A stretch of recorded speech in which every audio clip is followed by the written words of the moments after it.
I'm doing a bit of a longer video here. It's going to be a good half hour, people, but it's worth millions of dollars to millions of people, the information I am about to provide. Canadian real estate greed and corruption made legal by secret filing in Ontario and every province but Alberta, Saskatchewan, and Manitoba. And more on that later. Please share. I'm begging of you. I have been fighting for over 3 years, and it cost me everything, my life savings, and made me homeless to try to get rights for you. And the media has, national media has completely ignored the situation. One by one, I've sent out to small newspapers hoping that somebody, somewhere, someday, one editor will care. But people have a right to know the truth. Roland, my mother, 98, died with a broken heart, and I, Trudy, 76, with severe disabilities and Parkinsonism, was robbed of my home, our properties, land, and income from the properties, fraud by my brother, then more fraud by someone who pretended to help me while I was incapacitated with a tumor and my mother was dying, and then cheated by my lawyer, $70,000, and made homeless. Completely heartless. Trent's treachery cost me everything, and it can happen to anyone because our laws make property theft and fraud legal. What Trent did is demonic.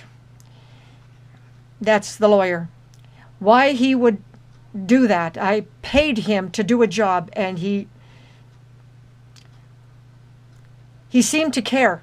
All right, I call me naive, but I really think he cared. And then all of a sudden he turned into this monster and he fired me. But here's the thing, people. You just don't get it that in Ontario and every province in Canada, except for the 3 I mentioned, anyone can steal your property in secret, put their name on title in secret, commit fraud in secret, put a mortgage in secret, sever joint tenancy in secret, and it's legal. This causes the loss of your homes, and each person fights alone, helpless, like beached whales. Well, naively, I tried to change that by fighting the law. I researched over 100 years of property theft. Nobody bothered to go after the law. So it made sense to me. And Trent Faldine assured me that he knew how to do this under Section 7 of the Charter of Rights. Only, yes, he did know how to do it, and he could have done it. I don't know why, and I'm not going to pretend to understand what he did to me. But what really matters to me is I don't care about being homeless. I do care that he took $70,000 of my money and my expertise and my experience, and I helped him turn it into a thriving business. And that demonic monster, that heartless creep, canceled, closed my file, so that I have no chance of doing anything. I lose the case by default. I lose everything, including the case against my brother. Secret filing on property goes back to Roman times and has no place in a democratic society. It was banned in England in 1925. In the United States, well, I don't know if it was ever there, because that is a democracy and they don't have it. And in Europe and every other country, it's banned but Canada. Canada is a dangerous place to either buy property or invest in, except for the 3 provinces that banned secret filing. Alberta banned it in 1985, Manitoba in 1988, and in 1989, Saskatchewan has by far the best protection for registered owners. It is almost impossible to commit fraud in Saskatchewan. It's almost impossible to steal your land or rob a spouse of their matrimonial home, because they have so much protection in the law and so much requirement of notices and consent and so on and so forth, that pretty hard to do it in Saskatchewan since 1989. Of course, before that, it was done plenty of times. And Ontario is by far the worst. Ontario makes fraud and property theft absolutely legal because our court system is so corrupt, by the time you discover the truth, it's too late. And you'll spend tens of thousands of dollars with a lawyer and never get justice. And that's what happened to my mother, who died with a broken heart, and me at 76. I was made homeless.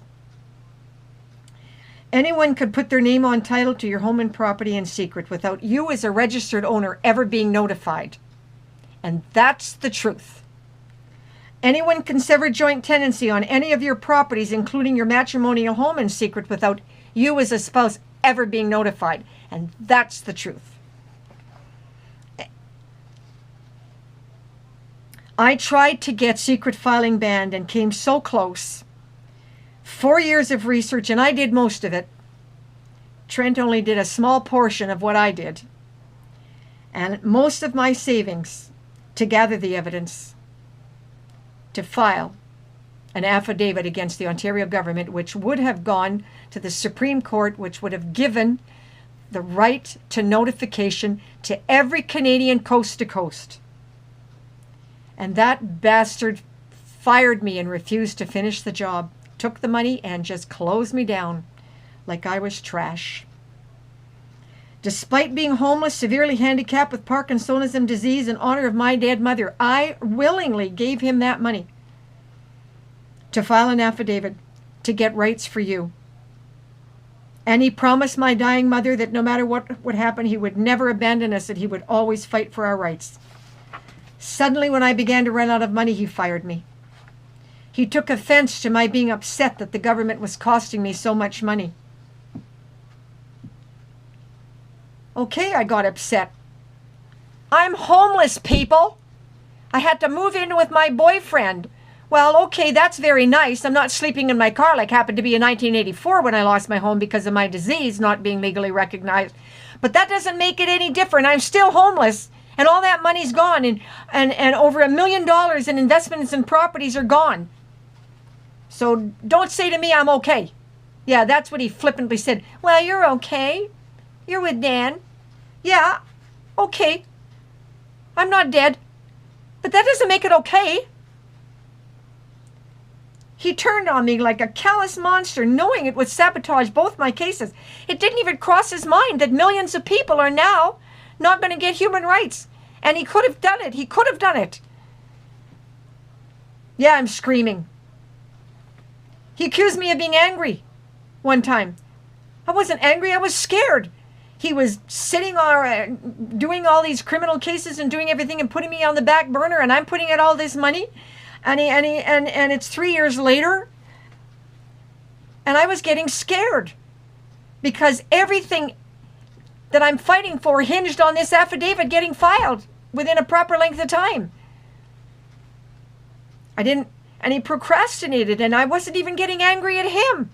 I was angry with the government putting me through this.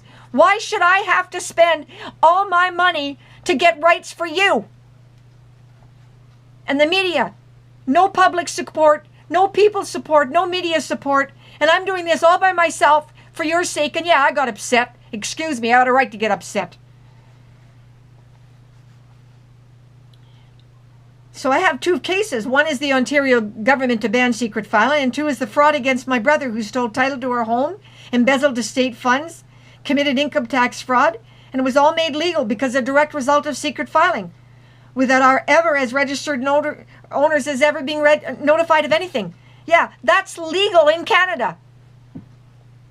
So yeah, fraud and corruption in Canada is legal. There's no federal law against it. Except for those 3 provinces, that's it, you're screwed.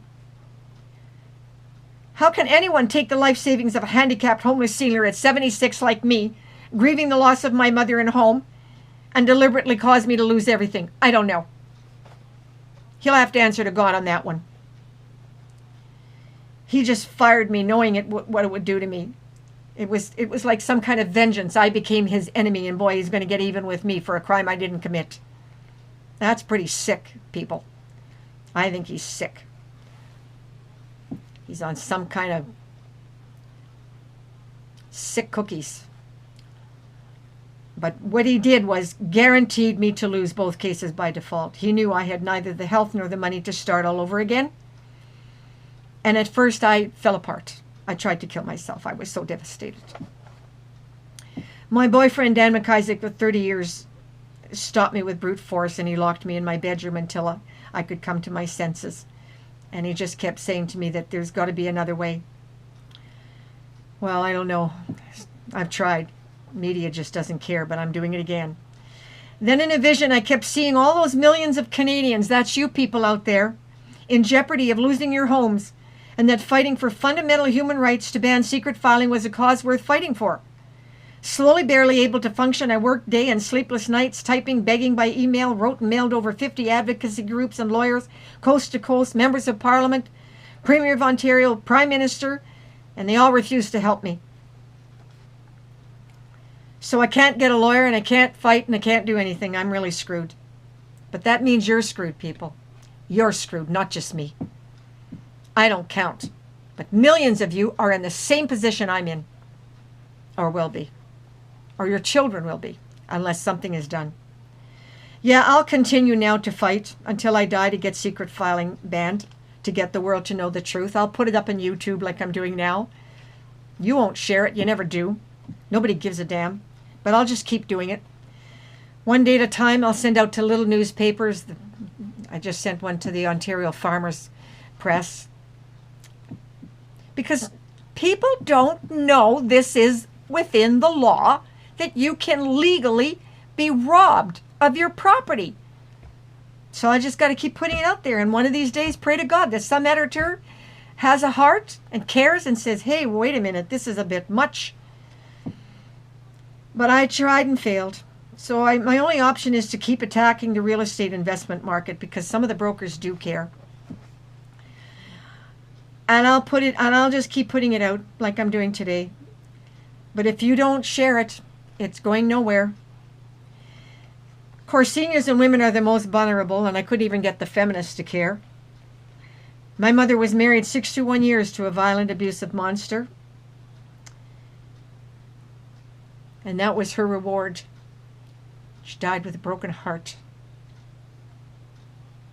And I lost everything. If an American buys property here, they have no protection either, so get real, people.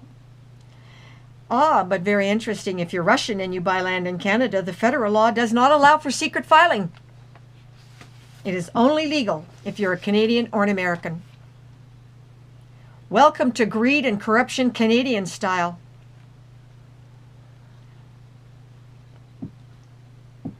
I put this out on some of my websites, which I will type on the YouTube later. As for my lawyer, my mother and I worship Trent Faldeen as our hero savior. I guess the moral is this part of my story. Never worship anything born on the planet. I have a picture of my mother a few weeks before she died. Copies of all evidence are available by request. Email me. I'll put that on my YouTube notes. Google Docs, I also have it on Google Docs. I can share it with anybody on Google Docs, but I can't upload the letters. The trust ledger proving $60,000 that I gave to Trent is available. I've got all the evidence, all the proof. The pro bono $10,000 I gave him for the Curry case to stop police brutality is separate, and I don't take an issue with that. Picture and house are part of properties I lost due to fraud and secret filing, and I was made homeless by Trent's treachery. How could you wind up losing your home and then try to get human rights for all Canadians by spending your life savings and then lose your case because the lawyer turns into a monster and fires you without doing the job you paid him for? I'm just an old woman nobody cares about, and I'm not very important. But millions of Canadians are important, and they are all in jeopardy. Please, I'm begging you, share my story, expose the truth. People have the right to know.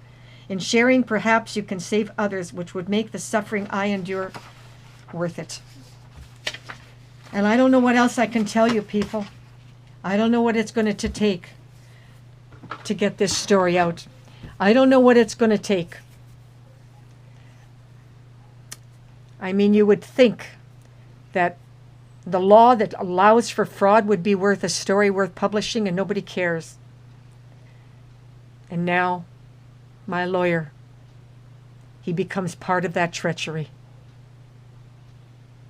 It's so insane. He's brilliant. He could have done it. But for whatever reason, in his delusional brain, it made him feel good to cut me loose and fire me. And he knows that that means everything is lost. I've lost it all. I gave up all my furniture to the St. Vincent de Paul. I gave away prized possessions to people that I care about. And I'm squashed. And I'm going to show you the apartment. Yes, Dan moved me into this apartment. He cleared out a bedroom for me. And my computers are here. And my TV, and I'm in one room. I'll never be able to sew again, my hobby. No. It's just, that's it. This is my life. And I've got some of my clothes stuffed in a back. It's not really a bedroom, it's a half a room. It's just I'm stuffed. We crashed, we did.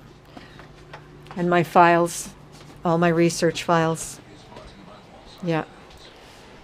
I've kept everything. I've got all the evidence. So if anybody really wants to ever publish the story, don't say to me I don't have the evidence, because by God's, I've got the evidence. I just pray to God that I can get the public to care and the media to help me get the law changed. Ban secret filing. It's a travesty of justice. Ban secret filing in Canada.